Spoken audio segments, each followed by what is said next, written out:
السلام علیکم ورحمۃ اللہ وبرکاتہ۔ ان الحمد للہ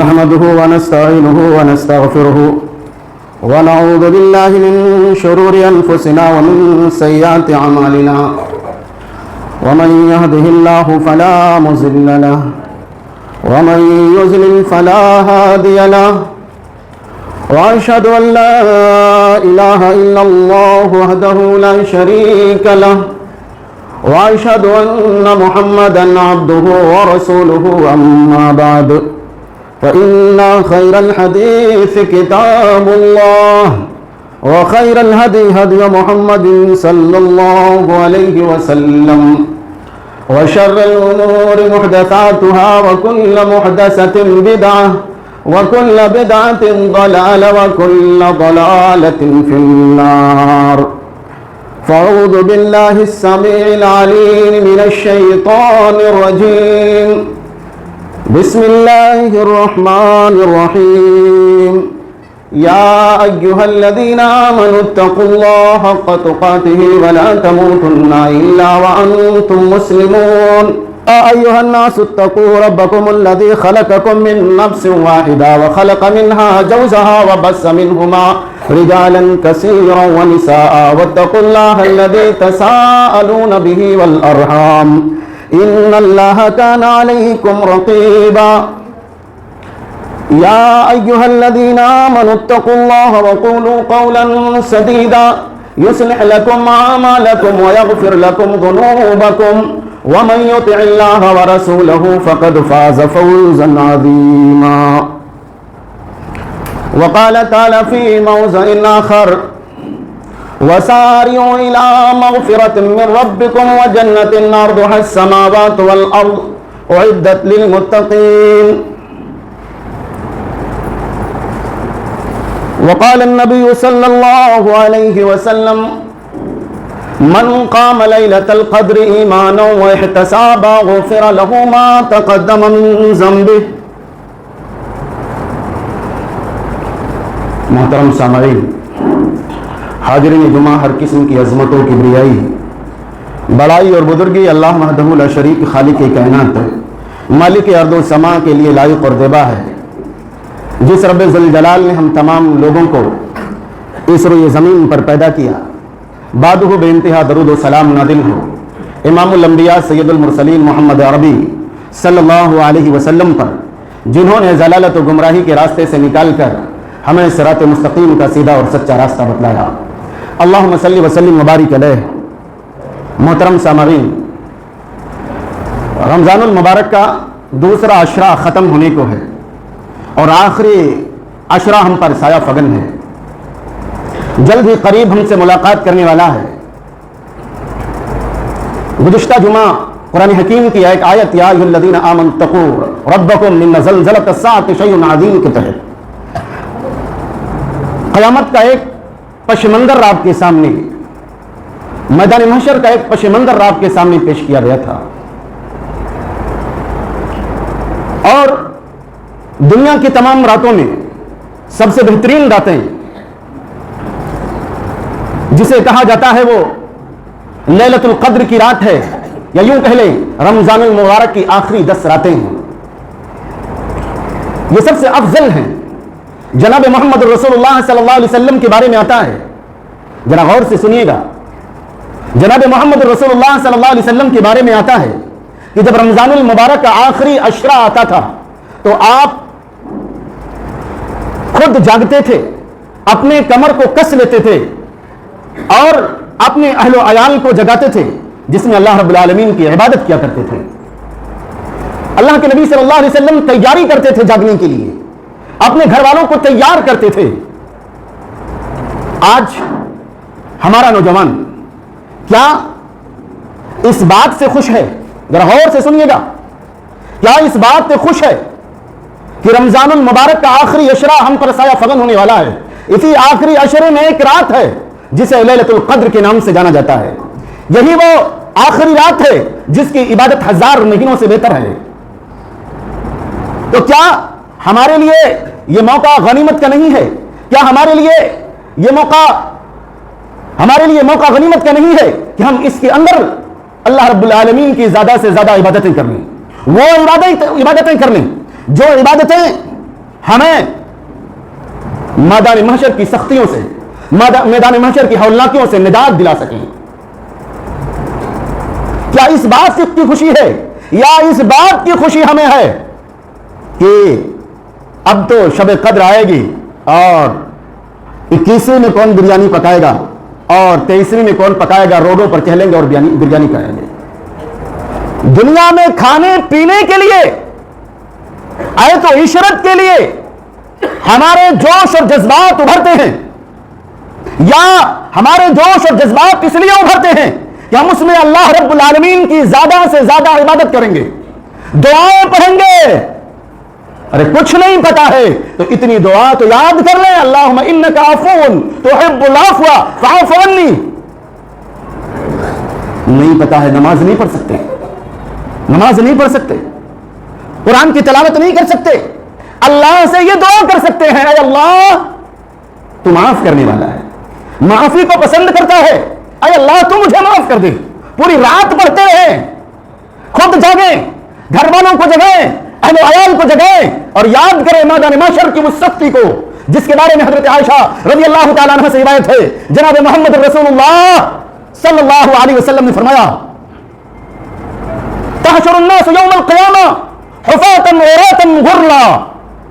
قیامت کے دن اس بھیانک گرمی میں لوگ اکٹھا ہوں گے، کیسے؟ ننگے بدن، ننگے پاؤں، غیر مختون۔ ذرا غور کیجئے گا، گزشتہ جمعہ آپ نے خطبے میں سنا ہوگا، سنا ہے کہ پسینہ ایسا ہوگا اور جسم پر کپڑا نہیں ہوگا، جسم پر کوئی کپڑا نہیں ہوگا، ننگے بدن ہوں گے، سب کے سب ننگے بدن ہوں گے، سب کے سب ننگے پاؤں ہوں گے، جوتا بھی نہیں ہوگا، غرلا غیر مختون ہوں گے۔ یہ بھیانک گرمی ہوگی۔ اما عائشہ رضی اللہ تعالیٰ عنہ نے، یہاں بھی دیکھیے، عبادت دیکھیے، اما عائشہ رضی اللہ تعالیٰ عنہ نے اللہ کے نبی صلی اللہ علیہ وسلم سے پوچھا، اے اللہ کے رسول صلی اللہ علیہ وسلم، کہاں مرد بھی ننگے ہوں گے، عورتیں بھی ننگے ہوں گی؟ کہاں ہاں مرد بھی ننگے ہوں گے، عورتیں بھی ننگی ہوں گی۔ ينظر بعضهم الى بعض، وہ ایک دوسرے کی طرف دیکھ رہے ہوں گے، کہا ہاں ایک دوسرے کی طرف دیکھ رہے ہوں گے۔ کہا اللہ کے نبی صلی اللہ علیہ وسلم، تب تو مرد جب عورتوں کی طرف دیکھیں گے تو عورتیں تو شرم سے مر جائیں گی۔ شرم، حیا ایمان کی ایک شاخ ہے، الحیاء شعبۃ من الایمان، حیا دیکھیے، ایمان دیکھیے۔ کہا الامر اشد من ذلك ان ينظر بعضهم الى بعض، کہا معاملہ اتنا بھیانک ہوگا، لكل يوم شان يغنيه، معاملہ اتنا بھیانک ہوگا کہ لوگوں کو اپنی پڑی ہوگی، ایک دوسرے کی طرف دیکھنے سے وہ بے نیاز ہوں گے، اپنی پریشانی میں ہر ایک مبتلا ہوگا۔ تو کیا یہ موقع غنیمت کا نہیں ہے کہ ہم وہ عبادتیں کر لیں جو عبادتیں ہمارے لیے نجات کا ذریعہ بن جائیں؟ کیا وہ ہم نمازیں پڑھ لیں جو نماز ہمارے لیے میدان محشر میں نجات کا ذریعہ بن جائے؟ اللہ کے نبی صلی اللہ علیہ وسلم نے فرمایا، ان اول ما يحاسب يوم القيامه به العبد الصلاة، یقیناً قیامت کے دن بندے سے سب سے پہلا جو سوال کیا جائے گا وہ نماز کا کیا جائے گا۔ اگر نماز کے حساب و کتاب میں درست نکلا، اس کی نماز درست ہوئی تو اس کے سارے اعمال درست ہو جائیں گے، اس کے سارے اعمال درست ہو جائیں گے۔ اور اگر نماز ہی میں فیل ہو گیا، نماز ہی کا حساب و کتاب اس کا غلط نکلا، تو تمام اعمال میں اس کے تمام اعمال ضائع اور برباد ہو جائیں گے۔ تو کیا یہ موقع غنیمت کا نہیں ہے؟ اللہ سے دعا کریں، قرآن کی تلاوت کریں، زیادہ سے زیادہ قیام کریں اس لیلۃ القدر کے اندر، اور اللہ رب العالمین کی عبادت کریں، اس سے دعا کریں، اور اس وقت کو غنیمت جانتے ہوئے ہو سکتا ہے ان آخری اشروں میں ہمیں لیلۃ القدر نصیب ہو جائے، جو لیلۃ القدر 1000 مہینوں کی عبادت سے بہتر رہے۔ اگر آپ کو پتا چل جائے، اگر آپ کو پتا چل جائے کہ ہم پوری زندگی جو کمائیں گے اتنا روپیہ اگر کہیں ہم جائیں ایک رات میں اتنا روپیہ ہمیں ایک پوری زندگی کے کمائی کے برابر ایک رات میں مل جائے گا تو کیا آپ سوئیں گے؟ سوئیں گے آپ؟ 2 کلو مچھلی 1 کلو مچھلی بچانے کے لیے، مچھلی کے پیسے بچانے کے لیے، خریدنے کے لیے ندی پر، تال میں اور اسی طریقے سے تالاب میں پوری رات جاگتے ہیں. یہ حقیقت ہے کہ نہیں ہے؟ صرف دنیا میں اپنے زبان کے ذائقے کو ٹیسٹ کرنے کے لیے. لیکن جب مسجد میں بیٹھ کر اللہ کی عبادت کے لیے آ جائے، ابھی گیہوں کا موسم آئے گا، گیہوں کٹنا ہو، دنیا کا کوئی بھی کام کرنا ہو، ہر انسان جاگے گا، ہر انسان عمل کرے گا، چاہے وہ 1 دن کا عمل ہو کیوں نہ ہو. لیکن یہاں تو اللہ رب العالمین نے قرآن حکیم کے اندر کہہ دیا ہے خیر من 1000 شہر، لیلۃ القدر خیر من 1000 شہر. اللہ رب العالمین کہہ رہا ہے کہ لیلۃ القدر 1000 مہینوں سے بہتر ہے. ہونا یہ چاہیے تھا کہ ہم راتوں کو خود جاگتے اور اللہ رب العالمین کی عبادت کرتے، اپنے گھر والوں کو جگاتے اور زیادہ سے زیادہ عبادتیں کرتے. لیکن ہم اس سے محروم ہو رہے ہیں. اب بھی موقع غنیمت ہے، اب بھی ہم سدھر جائیں، زیادہ سے زیادہ عبادتیں کریں. اب بھی وقت ہے، ہو سکتا ہے کہ رب العالمین جو غفور الرحیم ہے، رب العالمین جو معاف کرنے والا ہے، رب العالمین جو عفو ہے، درگزر کر دے ہمارے گناہوں کو. وہ مقلب القلوب ہے، وہ دلوں کو پلٹنے والا ہے، وہ اللہ رب العالمین دلوں کو پلٹ دے گا. تو نجات کا سب سے پہلا ذریعہ ہے کہ زیادہ سے زیادہ ہم اس رات میں دعائیں کریں اور اسی طریقے سے اس رات میں زیادہ سے زیادہ نماز پڑھیں. تیسری چیز میدان محشر میں نجات دینے والی اور اس رات عمل کرنے والی چیز جو ہے وہ کیا ہے؟ قرآن کی تلاوت. زیادہ سے زیادہ قرآن کی تلاوت کریں، کیونکہ یہ قرآن میدان محشر میں سفارش بن کر کے آئے گا. میدان محشر میں سفارش بن کر کے آئے گا. وہ اللہ تبارک و تعالیٰ سے سفارش کرے گا کہ اے اللہ رب العالمین، میری تلاوت کے لیے اس نے راتوں کو جاگا ہے اور میری تلاوت کی ہے، اے اللہ تبارک و تعالیٰ اس کو معاف کر دے. تو نجات کا ایک ذریعہ یہ بھی ہے.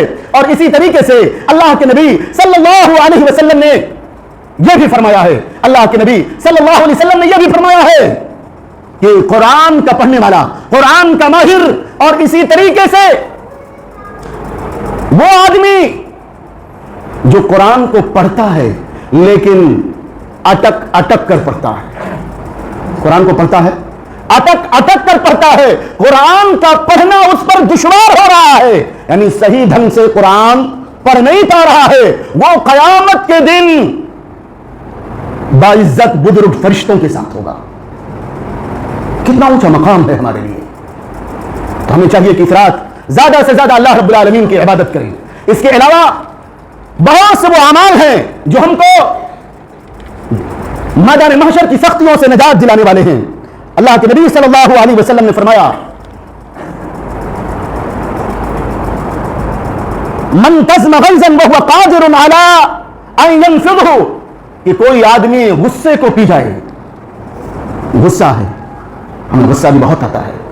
نجات دلانے والے اعمال ذرا سنیے، میدان محشر کی سختیوں سے نجات دلانے والے اعمال، ہمیں باعزت کرنے والے اعمال. کوئی آدمی غصہ ہو گیا لیکن اپنے غصے کو وہ پی جاتا ہے، اور حالانکہ وہ اس بات پر قادر ہے کہ اپنے غضب کو، اپنے غصے کو نافذ کر سکے، لیکن پھر بھی وہ اپنے غصے پر کنٹرول کر لے جاتا ہے، صبر کر لے جاتا ہے. قیامت کے دن اللہ تبارک و تعالی اس کو تمام مخلوقات کے سامنے بلائے گا اور اس کو اختیار دے گا کہ حور العینین میں سے جسے تو اختیار کرنا چاہے اختیار کر لے. اسی طریقے سے اس سے بڑی عزت اور کیا ہوگی. اسی طریقے سے 3 اعمال ایسے ہیں جن 3 اعمال کی وجہ سے حشر کے میدان میں رب العالمین حشر کی سختیوں سے لوگوں کو نجات دے گا. اللہ کے نبی صلی اللہ علیہ وسلم نے فرمایا من نفس عن مؤمن قربۃ من قرب الدنیا، فرمایا کہ کوئی مسلمان کسی مسلمان کو، کوئی مومن کسی مومن کو دنیا کی کسی مصیبت سے، کسی پریشانی سے چھٹکارا دلاتا ہے، کسی پریشانی کو دور کر دیتا ہے، کسی مومن کے مصیبت کو دور کر دیتا ہے، دنیا کے اندر اللہ رب العالمین قیامت کے دن، اللہ رب العالمین قیامت کے دن اس کی پریشانیوں میں سے کسی پریشانی کو دور کر دے گا. قیامت کے دن قیامت کی پریشانیوں میں سے کسی ایک پریشانی کو اللہ تبارک و تعالیٰ دور کر دے گا۔ آگے اللہ کے نبی صلی اللہ علیہ وسلم نے فرمایا من یسر علی میسر، فرمایا کہ کوئی کسی تنگ حال کی تنگی میں آسانی کر دیتا ہے، اس دنیا کے اندر اللہ رب العالمین قیامت کے دن اس کے حساب و کتاب میں اللہ رب العالمین آسانی فرمائے گا۔ ومن ستر مسلما، اور کوئی مسلمان کسی مسلمان کی پردہ پوشی کرتا ہے، اس دنیا کے اندر اس کے عیبوں کو چھپاتا ہے، اس کے گناہوں کو چھپاتا ہے، قیامت کے دن اللہ تبارک و تعالی اس کے گناہوں کو چھپائے گا۔ آج ہمارا حال کیا ہے؟ ہم مصیبت میں ایک مسلمان کو دیکھتے ہیں، پریشانی میں ایک مسلمان کو دیکھتے ہیں، آنکھ موند کر کے چلے جاتے ہیں۔ اللہ تعالی ہمیں نجات کیسے دے گا؟ کسی تنگ حال کو دیکھتے ہیں، کسی پریشان حال کو دیکھتے ہیں، اس کی پریشانی کو ہم دور نہیں کرتے ہیں، اور اسی طریقے سے اگر کسی کے اندر ہمیں تھوڑا سا عیب مل جاتا ہے، تھوڑی سی کمی مل جاتی ہے، تو ہم اس کے عیب کو چھپانے کے بجائے اس کو بڑھا چڑھا کر کے اور الزام تراشیاں کر کے رائی کا پہاڑ بنا دیتے ہیں۔ مسلمانوں، مومنوں، اسی طریقے سے اللہ کے نبی صلی اللہ علیہ وسلم نے فرمایا واللہ فی اون العبد ما کان العبد فی اون اخیہ، اللہ تبارک و تعالی ہمیشہ بندے کی مدد کرتا رہتا ہے جب تک کہ بندہ اپنے بھائی کی مدد کرتا ہے۔ آگے فرمایا وَمَن سَلَكَ طَرِيقًا يَلْتَمِسُ فِيهِ عِلْمًا سَهَّلَ اللَّهُ لَهُ طَرِيقًا إِلَى الْجَنَّةِ، اور ایک روایت میں ہے سَلَكَ اللَّهُ إِلَى الْجَنَّةِ، کیا فرمایا کہ کوئی آدمی کسی ایسے راستے پر چلتا ہے جس راستے پر چلنے کا مطلب اس کا یہ ہے کہ وہ علم دین حاصل کرے تو اللہ تبارک و تعالیٰ اس کے لیے جنت کے راستے کو آسان کر دیتا ہے، اللہ تبارک و تعالیٰ اس کے لیے جنت کے راستے کو آسان کر دیتا ہے، یا اسے اللہ تعالیٰ جنت کے راستے پر چلاتا ہے۔ اور آگے فرمایا کہ کوئی بھی مسلمانوں کی قوم، مومنوں کی قوم اکٹھا ہو کر کے، جمع ہو کر کے اللہ تبارک و تعالیٰ کے ذکر میں، اللہ رب العالمین کے اذکار میں مشغول ہوتی ہے، یہاں دروس چلتے ہیں، وہاں قرآن اور حدیث کے دروس چلتے ہیں، وعد و نصیحت کی باتیں ہوتی ہیں، تو اللہ تبارک و تعالیٰ کے فرشتے اس جماعت کو گھیر لیتے ہیں، اس جماعت کو گھیر لیتے ہیں، اور ان پر سکینت نازل ہوتی ہے، ان کے اوپر رحمت نازل ہوتی ہے، اور اللہ تبارک و تعالیٰ ایسے لوگوں کا ذکر فرشتوں کے پاس کرتا ہے۔ آگے اللہ کے نبی صلی اللہ علیہ وسلم نے فرمایا کہ جو آدمی اپنے عمل سے پیچھے ہو گیا، من بطا عملہ، جس کے عمل نے اس کو پیچھے کر دیا، اس کا نسب، اس کا حسب، اس کا خاندان دنیا میں اس کا بڑپن اسے آگے نہیں کر سکتا ہے۔ جس کے عمل نے اس کو پیچھے کر دیا، اس کا حسب و نسب اس کو آگے نہیں کر سکتا۔ اللہ کے نبی صلی اللہ علیہ وسلم کی جو فرمان ہے، اسی طریقے سے اللہ کے نبی صلی اللہ علیہ وسلم نے فرمایا من جاء بالحسنۃ فلہ خیر منها وهم من فزع یومئذ آمنون۔ اس رمضان المبارک کے مہینے میں، رمضان المبارک کے آخری عشرے میں ہم تلاش کریں، ہم ڈھونڈیں، ہم دیکھیں، ہم غور و خوض کریں کہ کون سا عمل نیک ہے، چاہے ایک گلاس کسی کو پانی پلانا ہو، ایک لقمہ کسی کو کھلانا ہو، کسی بھٹکے کو راستہ بتلانا ہو، کسی راستے میں پڑی ہوئی چیز کو ہٹانا ہو، کوئی نماز سے دور ہے تو اس کو نماز کی طرف لانا ہو، کوئی بھی نیک عمل، اگر کوئی آدمی کوئی نیک عمل کرتا ہے اس دنیا کے اندر تو اللہ تبارک و تعالیٰ اس کے لیے قیامت کے دن اس سے بہترین چیزیں عطا فرمائے گا، یہاں تک کہ اس دن قیامت کے دن جب لوگ پریشانیوں میں مبتلا ہوں گے، لوگ گھبراہٹ میں مبتلا ہوں گے، تو اللہ تبارک و تعالیٰ ایسے لوگوں کو امن و امان عطا فرمائے گا۔ اسی طریقے سے اللہ کے نبی صلی اللہ علیہ وسلم نے فرمایا نماز کے تعلق سے ان امتی یدعون یوم القیامت غرا محجلین من آثار الوضوء، یقیناً میری امت قیامت کے دن بلائی جائے گی، میری امت کو بلایا جائے گا قیامت کے دن، کیسے؟ چت کبرے گھوڑے کی شکل میں، یعنی ان کے ہاتھ اور پاؤں چمک رہے ہوں گے، کس سے؟ من آثار الوضوء، وضو کے اثرات سے۔ اب ذرا ہم غور کر لیں، جب ہم نماز ہی نہیں پڑھتے ہیں تو قیامت کے دن ہمیں حوض کوثر کا پانی پینے کے لیے کیسے بلایا جائے گا؟ جب ڈھنگ سے وضو نہیں کرتے ہم تو ہمیں کیسے بلایا جائے گا؟ اللہ کے نبی صلی اللہ علیہ وسلم نے فرمایا الصلوات الخمس والجمعۃ الی الجمعہ ورمضان الی رمضان کفارۃ لما بینہن.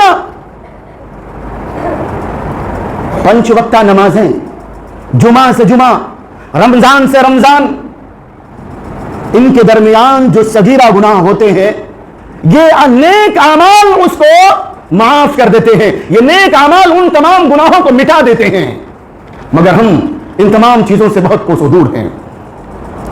حضرت ابو الدرداء رضی اللہ تعالیٰ عنہ سے روایت ہے، بیان کرتے ہیں کہ اللہ کے نبی صلی اللہ علیہ وسلم نے فرمایا من رد عن عرض اخیہ رد اللہ عن وجہہ النار یوم القیامہ.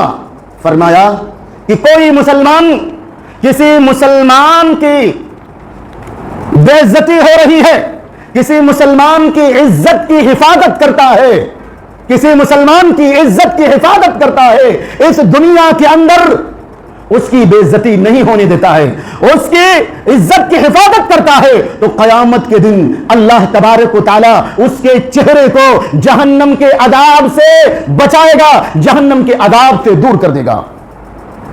اسی طریقے سے اللہ کے نبی صلی اللہ علیہ وسلم نے دوسری جگہ ارشاد فرمایا التاجر الصدوق الامین مع النبیین والصدیقین والشہداء. فرمایا سچا امانت دار تاجر، کاروبار کرنے والا، نیک نیتی کے ساتھ کاروبار کرنے والا، قیامت کے دن شہداء کے ساتھ ہوگا، نبیوں کے ساتھ ہوگا، رسولوں کے ساتھ ہوگا. یہ وہ اعمال ہیں جو اگر اس دنیا کے اندر ہم کرتے ہیں تو قیامت کے دن سخت میدان محشر کی سختیوں سے بچیں گے. اسی طریقے سے اللہ کے نبی صلی اللہ علیہ وسلم نے نوجوانوں کے بارے میں فرمایا وَشَابٌ نَشَأَ فِي عِبَادَةِ اللَّهِ. وہ نوجوان جنہوں نے اپنی جوانی اللہ تبارک و تعالیٰ کی عبادت میں گزاری ہو، اپنی جوانی اللہ رب العالمین کی عبادت میں گزاری ہو، قیامت کے دن وہ لوگ اللہ تبارک و تعالیٰ کے عرش کے سائے تلے ہوں گے جس دن کوئی سایہ نہیں ہوگا. اسی طریقے سے اللہ کے نبی صلی اللہ علیہ وسلم نے فرمایا رجلان تحابا فی اللہ وتباغضا فی اللہ، کہ 2 ایسے آدمی بھی اللہ تبارک و تعالیٰ کے عرش کے سائے کے نیچے ہوں گے جو اللہ کے لیے محبت کرتے ہیں اور اللہ ہی کے لیے آپس میں ایک دوسرے سے جدا ہوئے. اور اسی طریقے سے دوسری روایت میں ہے کہ قیامت کے دن عرش کے سائے تلے بلانے کے لیے ندا دی جائے گی این احبائی فی اللہ، اللہ کے لیے محبت کرنے والے کہاں ہیں؟ الیوم اذلہم یوم لا ذل الا ذلی. فرمایا کہ آج کے دن میں ایسے لوگوں کو جو آپس میں محبت کرتے ہیں. ذرا غور کر لیں ہم، کیا ہمارا آپس میں محبت ہے؟ کیا ہم ایک دوسرے سے محبت کرتے ہیں؟ کیا ایک دوسرے سے الفت ہے؟ بیٹھ کر ساتھ میں ہی کھائیں گے اور اٹھ کر جب جائیں گے تو ایک دوسرے کی برائی کریں گے. کسی کے دسترخوان پر کھائیں گے اور اس کے دسترخوان سے اٹھ کر جائیں گے تو برائی کریں گے. کسی کو بلائیں گے اپنے دسترخوان پر کھانے کے لیے، جب اٹھ کر وہ چلا جائے گا تو اس کی برائی کریں گے. یہ نفرتیں، یہ بغض ہمارے دلوں کے اندر بھرے ہوئے ہیں. یہ ایک جگہ کا المیہ نہیں ہے، یہ پوری مسلم کمیونٹی کا المیہ ہے. یہی وجہ ہے کہ دنیا کی دیگر قومیں ہمارے اوپر بھوکے بھیڑیوں کی طرح ٹوٹ پڑی ہیں. رجل قلبه معلق فی المساجد، کہاں ہے ہمارے دلوں کے اندر؟ ایک نماز پڑھ کر کے ہم گئے، کیا ہمارے دل مسجد میں لٹکے ہوئے ہیں کہ دوبارہ اذان کب ہوگی، کب مسجد میں ہم جائیں گے؟ ہماری حالت تو یہ ہے کہ ہاں کسی حساب سے جان چھوٹی، اب دیکھا جائے گا. رجل ذکر اللہ خالیا، ایک ایسا آدمی جس نے تنہائی میں اللہ تبارک و تعالیٰ کو یاد کیا اور اس کے آنکھوں سے آنسو جاری ہو گئے، ایسے آدمی کو بھی اللہ تبارک و تعالیٰ عرش کا سایہ نصیب فرمائے گا. ہر ایک اپنے نفس میں غور کر کے سوچے، کیا کبھی ہم نے اپنے گناہوں پر پشیمانی کی ہے؟ کبھی ہم پشیماں ہوئے ہیں اپنے گناہوں پر؟ کبھی نادم ہوئے ہیں اپنے گناہوں پر؟ کبھی سوچا ہے ہم نے کہ یہ غلط ہم نے کیا اور اب اس سے بچنے کا ایک ہی طریقہ ہے کہ رب کے دربار میں آ جائیں، رب العالمین کے دربار میں آ جائیں، اس سے روئیں، گڑگڑائیں، معافی مانگیں۔ اگر ایسا ہم کر لے گئے تو ہم کامیاب ہیں، اور اگر ہم نے ایسا نہیں کیا تو ناکامی ہمارا مقدر بن جائے گی۔ ایک وہ آدمی ہوگا جس نے دائیں ہاتھ سے صدقہ دیا ہے اور بائیں کو خبر نہ ہوئی، یعنی کسی کو نہیں بتلایا، صرف اسے معلوم ہے، اس کے اہل و عیال کو بھی نہیں معلوم، وہ نیکی اپنے لیے کرتا ہے۔ آج ہمارا المیہ کیا ہے؟ 1 روپیہ دیتے ہیں تو ہم اس کا فوٹو کہتے ہیں اور ویڈیوگرافی بناتے ہیں۔ یہ پوری مسلم قوم کا ہو گیا ہے المیہ۔ اور اسی طریقے سے زنا سے بچنے کے لیے فرمایا کہ کوئی نیک حسین و جمیل عورت اگر کسی کو زنا کی طرف، بدکاری کی طرف دعوت دیتی ہے اور وہ صرف اور صرف اللہ کے ڈر سے، اللہ کے خوف سے یہ کہہ کر کے اس گناہ سے ہٹ جاتا ہے، انی اخاف اللہ، میں اللہ سے ڈرتا ہوں، میں اللہ سے ڈرتا ہوں، اس کے لیے بھی عرش کا سایہ قیامت کے دن اللہ تبارک و تعالیٰ اس کو عطا فرمائے گا۔ کیا یہ تمام اعمال ہم کرتے ہیں؟ کیا ان تمام اعمال میں ہم درست ہیں؟ نہیں ہیں۔ موقع غنیمت ہے، اللہ تبارک و تعالیٰ اپنے رحمت کے دروازے کو کھولے ہوئے ہے، اعلان کر کے کہتا ہے وَسَارِعُوا إِلَىٰ مَغْفِرَةٍ مِّن رَبِّكُمْ، اے لوگو اپنے رب کی مغفرت کی طرف دوڑ کر چلے آؤ، وَجَنَّةٍ عَرْضُهَا السَّمَاوَاتُ وَالْأَرْضُ، اور ایسے جنت کی طرف جس کی لمبائی اور چوڑائی آسمان و زمین کے برابر ہے، وَعِدَّتْ لِلْمُتَّقِينَ، جو متقیوں کے لیے تیار کی گئی ہے، وَالَّذِينَ إِذَا فَعَلُوا فَاحِشَةً أَوْ ظَلَمُوا أَنفُسَهُمْ ذَكَرُوا اللَّهَ، اے لوگو سن لو، جو گناہ کرتے ہیں، جو ظلم کرتے ہیں، لیکن جب اپنے گناہ پر پشیماں ہوتے ہیں، اپنے گناہ پر نادم ہوتے ہیں، اللہ کے عذاب کو یاد کرتے ہیں، فاستغفروا اللہ، اللہ رب العالمین سے مغفرت طلب کرتے ہیں اور اپنے گناہوں کی بخشش طلب کرتے ہیں، اللہ تبارک و تعالی ایسے لوگوں کو معاف کر دیتا ہے جب وہ اپنے گناہوں پر دوبارہ اپنے گناہوں کو دوبارہ نہیں کرتے ہیں۔ فرمایا اولئک جزاؤہم مغفرۃ من ربہم وجنات تجری من تحتہا الانہار، فرمایا یہی وہ لوگ ہیں۔ کون لوگ؟ جو فحش کام کرتے ہیں۔ ذرا غور کیجیے گا، جنہوں نے دنیا میں فحش کام کیا، جنہوں نے دنیا میں ظلم کیا، لیکن فحش کام کرنے کے بعد، ظلم کرنے کے بعد اپنے گناہوں پر نادم ہوئے، اللہ سے ڈرے، اللہ سے اپنے گناہوں کی معافی مانگی، پھر اس گناہ کو دوبارہ نہیں کیا، ایسے لوگوں کے بارے میں اللہ نے فرمایا کہ ایسے لوگوں کے لیے فرمایا ان کا جزا، ان کا بدلہ مغفرت ہے ان کے رب کی طرف سے، اور ان کے لیے ایسی جنت ہے جس کے نیچے نہریں جاری ہے، وَنِعْمَ أَجْرُ الْعَامِلِينَ، اور ایسے عمل کرنے والوں کے لیے بہترین اجر ہے۔ اللہ سے توبہ کریں، اپنے گناہوں کی معافی مانگیں، اللہ سے مغفرت طلب کریں، وہ غفور الرحیم ہے، وہ معاف کرنے والا ہے، وہ دعاؤں کو قبول کرنے والا ہے، وہ موقع غنیمت کو موقع کو غنیمت سمجھیں، اور آخری عشرہ آنے والا ہے، اس آخری عشرے میں اللہ رب العالمین کی زیادہ سے زیادہ عبادتیں کرنے، نمازیں پڑھنے اور دعائیں پڑھنے، اور اسی طریقے سے قرآن کی تلاوت کرنے،